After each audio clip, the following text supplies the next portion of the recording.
I started doing this triathlons and endurance sports, ultra runs, just to test my soul, to see what I'm about, to see in a 150-mile race at mile 75 when I feel really bad.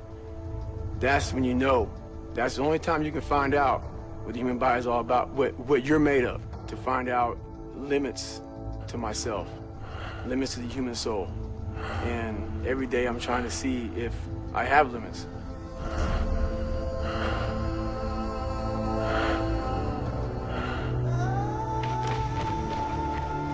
I run anywhere from 125, 150 in a week. So I'll try and put in about 450 miles a month. Usually every day I wake up at 3 o'clock in the morning and I run anywhere from 10 to 15 miles in the morning. And then I live about 25 miles from work.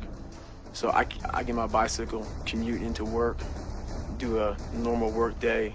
At lunchtime around noon, I'll run again, anywhere from 5 to 8 miles, whatever it may be. Come back, work, and around 5:30, I'll ride back home, 25 miles on my bike.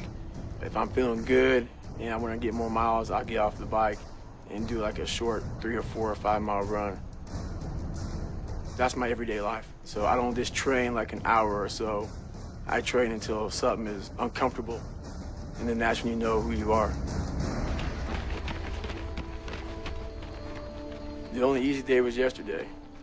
It just never ends. I mean, I've done some races where you're on a 1 mile track and you'll run for 48 hours straight. So imagine running 48 hours and running 1 mile track. And it's not like you're sleeping, you're running for 48 hours, to see how many miles you can get. I want to talk about mind torture. My life doesn't have a finish line. So when I cross the finish line of the Iron Man, it doesn't matter, because I know that, 2 or 3 weeks from now I'll be doing something else to put my body through more pain. I believe, everything I try to do is kind of defined by excellence, but I don't think I ever reach excellence myself, because my standards of my life are really high.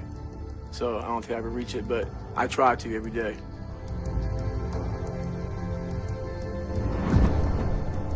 You have to be a good individual first before you can be a good team player.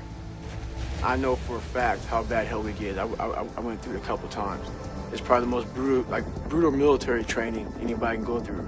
So everybody to my left and everybody to my right, they've been through this. So I know mentally, these individuals are extremely hard.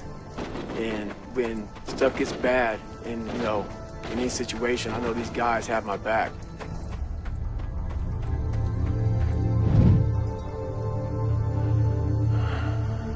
I've done a lot of things I thought were impossible. Nothing's impossible anymore. David Goggins, the United States Navy.